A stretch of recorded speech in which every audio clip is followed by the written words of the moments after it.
Dictation 100 शब्द प्रति minute 5 second बाद शुरू। हमारे शरीर को हमारा प्राण संभालता है। बचपन से यह प्राण शरीर से ऐसे चिपका होता है जैसे कच्चा नारियल अपने खोल से चिपका हो। जवानी तक यह सिलसिला यूं ही चलता है, लेकिन उसके बाद प्रौढ़ अवस्था में प्राण अति सूक्ष्म रूप में धीरे धीरे शरीर से दूर होने लगता है। इस प्रक्रिया को एक प्रौढ़ व्यक्ति ही अनुभव कर सकता है कि अब शरीर उस तरह से कार्य नहीं कर रहा जैसे पहले करता था। बुढ़ापे में यह प्राण शक्ति शरीर से अपने को और दूर कर लेती है, इसलिए शरीर पर कंट्रोल और कम हो जाता है। जब प्राण पूरी तरह से शरीर से दूर होकर उसका साथ छोड़ देता है तो उसी अवस्था को मृत्यु कहते हैं। शरीर की यात्रा प्राण शक्ति के आधार पर होती है। मृत्यु के समय नारियल सूख कर गोला बन जाता है और गिरी अपने खोल से पूरी तरह हट जाती है। साफ है कि हमारी जीवन यात्रा के लिए प्राण बड़ा महत्वपूर्ण होता है। जब तक यह शरीर में मजबूती के साथ बहता रहता है, जीवंतता का अनुभव होता रहता है। अब प्रश्न है कि प्राण का शरीर के साथ बेहतर तालमेल कैसे बैठाकर रखा जाए। ऐसा क्या करें कि प्राण शरीर के हर अंग की तरफ संतुलित और व्यवस्थित होकर बहे। देखा जाए तो बीमारी और कुछ भी नहीं बल्कि प्राण का उस अंग विशेष में असंतुलित हो जाना ही है।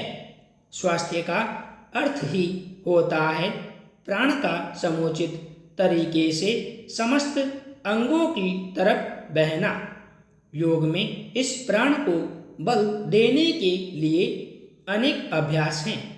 इनके जरिए हम अपने प्राण को रोज बल दे सकते हैं और शरीर में होने वाली बीमारियों की रोकथाम कर सकते हैं।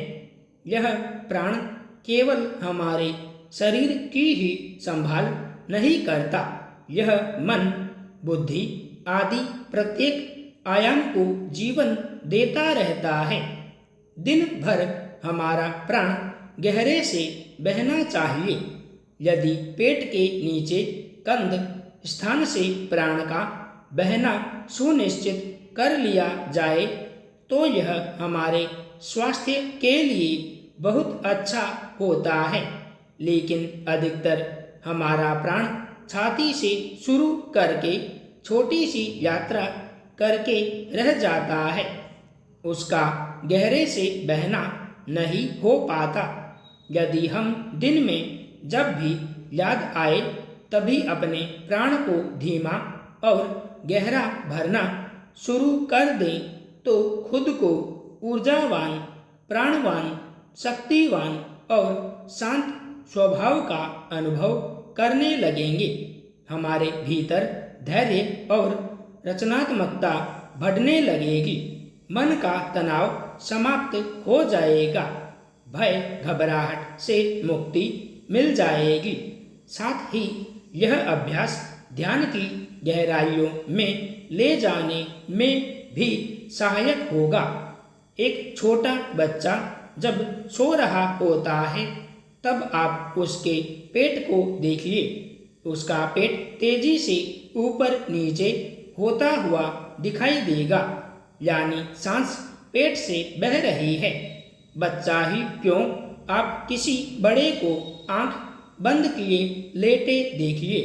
यदि उसका पेट ऊपर नीचे हो रहा है तो वह सो रहा है। हाँ, यदि पेट नहीं हिल रहा है तो वह आंख बंद कर केवल लेटा है, सो नहीं रहा है।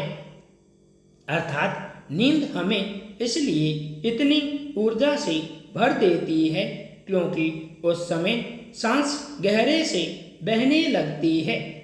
इसी प्रकार दिन में यदि हम अभ्यासपूर्वक अपनी सांसों को गहरापन देने में सफल हो जाते हैं तो जीवन में आमूलचूल परिवर्तन प्रकट हो जाएगा। राजनेता लोग क्रांतिकारी हो जाने का आडंबर रचते हैं और देश की बहुसंख्या अपने आप को वहीं खड़ा पाती है। रियायती अनाज की दुकानों के आगे लगी अंतहीन कतारों में जिसकी समयावधि बढ़ना उनके लिए वरदान माना जाता है। नेताओं के रंग यहाँ निराले हैं।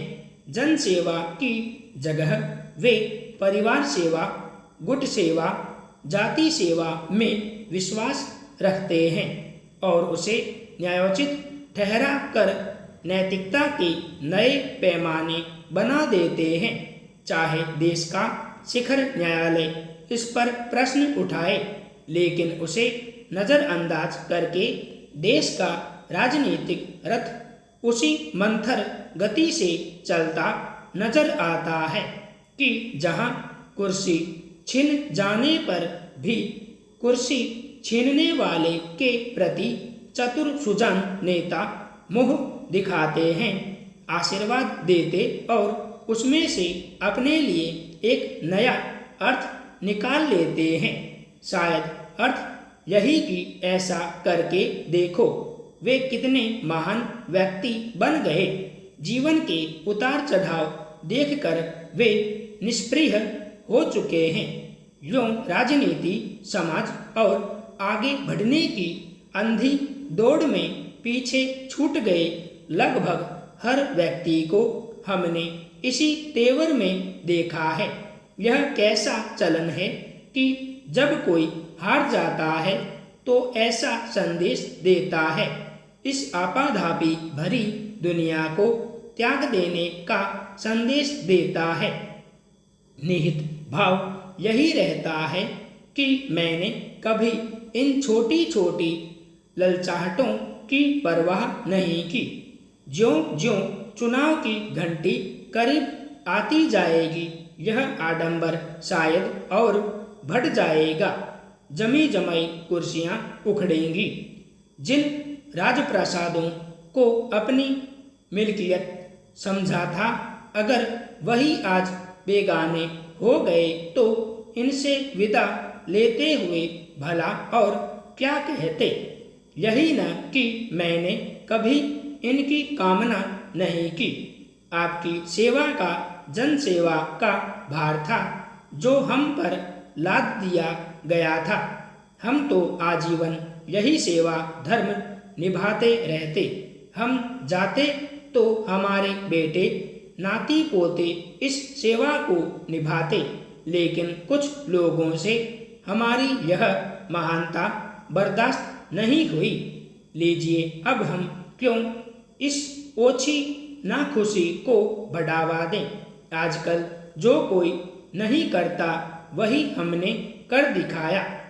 अजी यह केवल एक राज्य एक बलिदान की कहानी नहीं है। न जाने कितने लोग फंसने पर त्याग भाव से अलविदा कहते दिखाई देते हैं।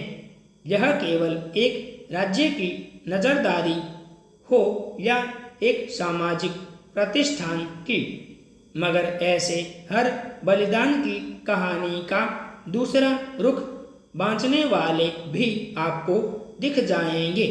अजी कोई बलिदान नहीं था। महोदय के सिर के ऊपर से इतना पानी गुजर गया था कि अब सिवा डूबने के कोई और चारा न था। अब जब डूबना ही है तो क्यों न जल समाधि का नाम दे दें। मगर इस बलिदान का अर्थ कभी अलविदा नहीं होता। अपने प्रस्थान को महाबलिदान का नाम देकर वे सदा लौटने की फिराक में रहते हैं। इस वापसी को करते हुए भी बड़े बड़े शीर्षक उनकी सेवा में आ जुटते हैं। संपूर्ण विराम।